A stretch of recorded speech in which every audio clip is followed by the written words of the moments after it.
Hey guys, and welcome to another episode. So on today's episode, I'm going to give a review of an IS20 Turbo, Unitronics intercooler, and Stage 3 IS20 software by APR on my Mark 7 Golf Alltrack. And in order to do that, I'm going to give you my initial impressions. I'm going to try and get some analytical data compared to Stage 1 and stock, because I did some 5 to 60 runs in both of those states. Of tuning progression on the car, and then I'll give you the data for the current tune. Maybe just for fun, I'll compare it to a car that's a little bit faster on paper and see how the two compare, and then at the end I'll go ahead and give my final impressions, cost breakdown, and what I think if this is something that you should do on your car as well. So before we get started and we get too far along, I would like to thank everyone who's supported the channel in these first 3 or so years that I've been doing this. I just actually crossed 1,000 subscribers on YouTube, which was definitely a long progression to get there. And so if you're not familiar with YouTube, once you get to 1,000 subscribers and 4,000 hours of video watch time in the last year, it allows you to monetize your channel.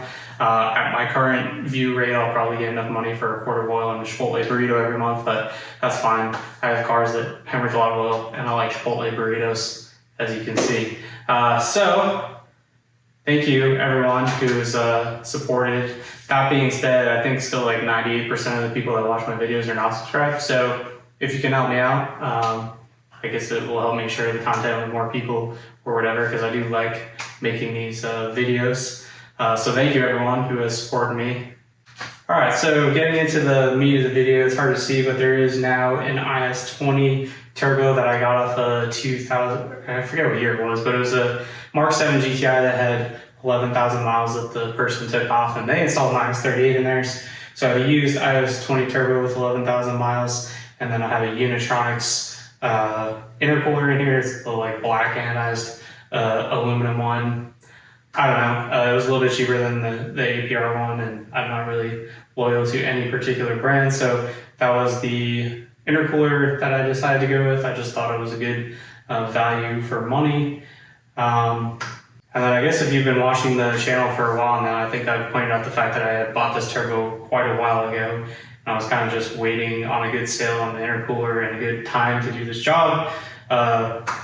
My industry that I work in is kind of in this crazy labor shortage that everyone seems to be in right now, so I've kind of been working. Normally I do 12-hour shifts, and I only work 3 or 4 days a week, but lately I've been doing 5 or 6 days a week, so I haven't had a lot of time to be working on the car, so I decided to just put some of the extra overtime money and have a professional shop install it. As much as I would have enjoyed doing this job, I just kind of wanted to get it done, and then also I don't think the turbo would have made a particularly good video just based on the fact that everything's crammed in there behind the engine, so I really wouldn't have been able to show much. But anyways, that covers what I did to the car.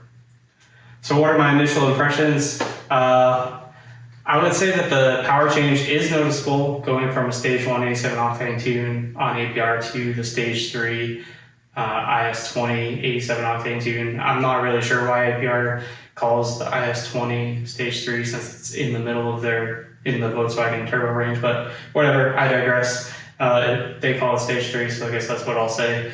There is a definite noticeable gain from going from stock to Stage 1, and then from Stage 1 to Stage 3 IS20. I will say it's not night and day. Going from stock to Stage 1 was probably a bigger leap. I think, stock is 168, Stage 1 takes you up to 234, and then this situation I'm in with the stock downpipe 87 octane IS20 takes you up to 274. So I think the percentage jump or whatever was bigger from stock to Stage 1 than this stage, or from Stage 1 to Stage 3 IS20. But I will say the drivability of the car is immensely improved. My biggest gripe I had with the Stage 1 is coming off the line or whatever, there was definitely about much more power, but from that 40 to 80 range, it was kind of more or less the same as stock. I think that IS12 turbo was just maxed out at that point, because you would put your foot down and you just hear the wastegate fluttering. It wouldn't give you any more boost.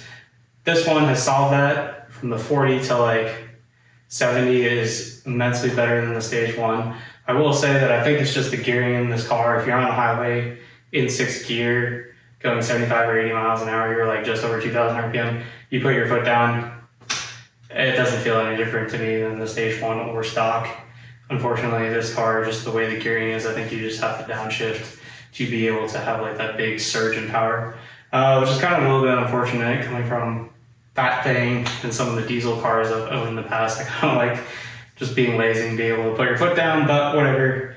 I mean, it's definitely super fun having a wagon that can, blow the doors off of 99% of the cars out there. Yes, if you end up at the stoplight next to a 5.0 Mustang with straight pipes, you're going to be embarrassed yourself, but they'll probably be surprised that you're in a whatever sleeper wagon. So with that, let's go take it, do some polls so I can compile some analytic data, and then I'll come back and compare it all with you guys.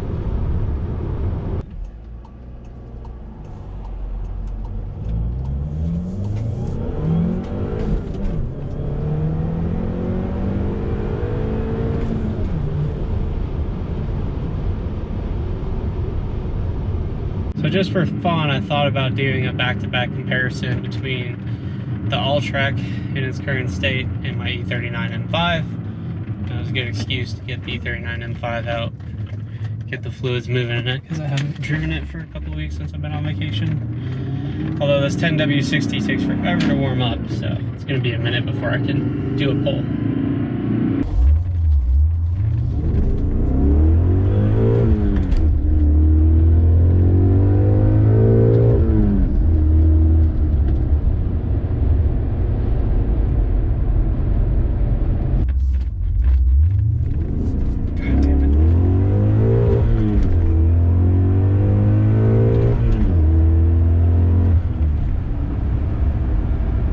Know what I was trying to prove with this. Surprise, a car with 125 more horsepower is faster.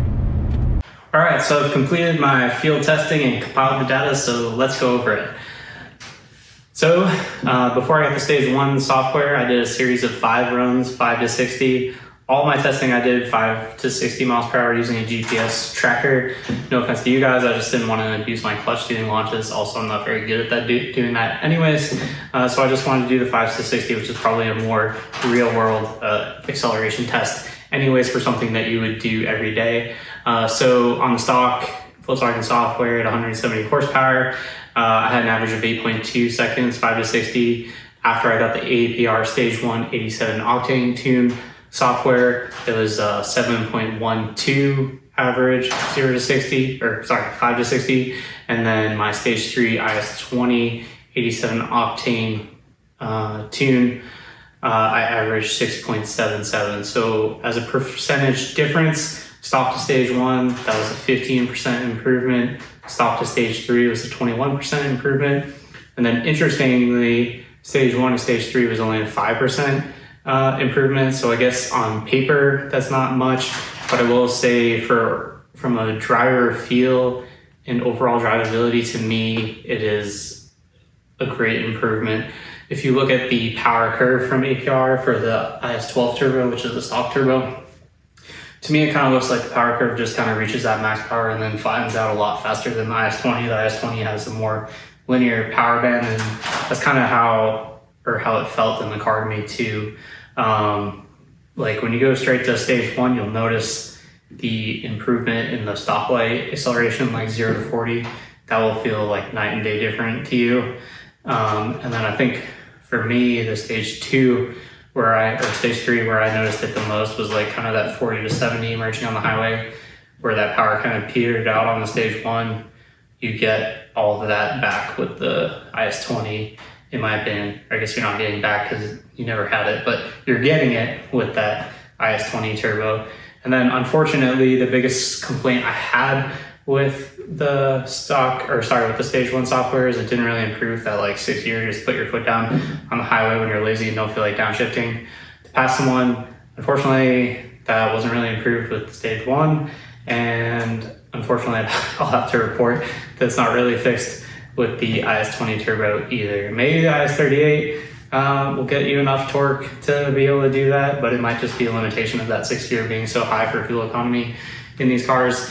And really, on a turbocharged car or on any car, you shouldn't be lugging your engine anyways, so you should probably just not be lazy in downshift. But I guess I'm kind of spoiled where I have this E39 M5, which is just an absolute torque monster, and you can be in 6th gear and put your foot down and it just wakes up and goes. So that was kind of fun, taking that out. I thought that maybe just the fact that it was heavier and have longer gearing, that it might actually have a number that was pretty close to the Alltrack, which I guess it was pretty close. I got the first run I did in the E39, I got like 8.4 seconds, but that's because the like 2000s traction control is so intrusive in this car, just cut the power immensely.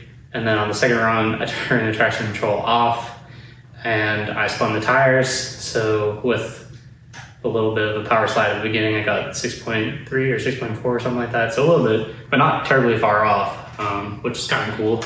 Because I mean, obviously I bought the Alltrack brand new, so it was more than my E39 M5, but the E39 M5, taking into account inflation, is like over $100,000 car, where, you know, $30,000 Alltrack with some bolt-on mods can hold its own. All right, so let's go over the cost breakdown of the various stages. Obviously, stage 1 is going to be your best bet. In a dollar for horsepower scenario, it's going to be 0.47. Obviously, lower is better here. So 47 cents per horsepower, whereas the stage 3 IS20 87 octane tune, assuming you're upgrading from stage 1, is going to be $2.74. And then if you're going straight for all out and going stage 3 IS38, you're looking at $11.49 per horsepower. So obviously that's your least efficient way to go, but if you want the most horsepower, there you are.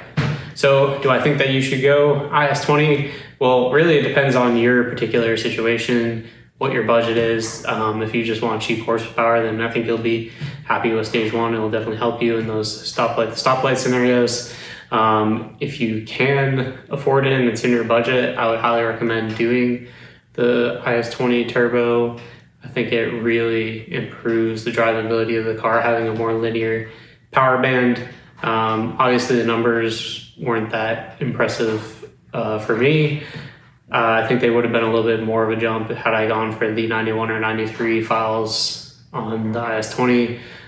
Since I use the car as a daily driver for road trips, I just wanted the cheaper 87 octane gas. But I'm still happy I did it. It definitely improves the overall drivability. I like having the more linear power band, and I like having that extra like highway merging power, even though it still doesn't have the top end that maybe the IS38 does. I don't know, maybe someday if I get really crazy I'll do that, but I don't know. I don't really have that much desire. It's just not what I use the car for. I have other fun fast cars, so I don't think I need to do that for my daily driver. So I hope you guys like this video. I try to be as analytical and informative as possible and not to ramble too much. As always, if you really like the video, then please like and subscribe, and stay tuned for next time. I think next time I'm going to be doing an update on the Cayenne because a few people have asked for it. So I'll be doing an update on the Cayenne, and then I think I'm going to start working on the E46. And then after the E46, I'll come back to the E39. I have some stuff to do on that. All right, thanks for watching, guys. Bye.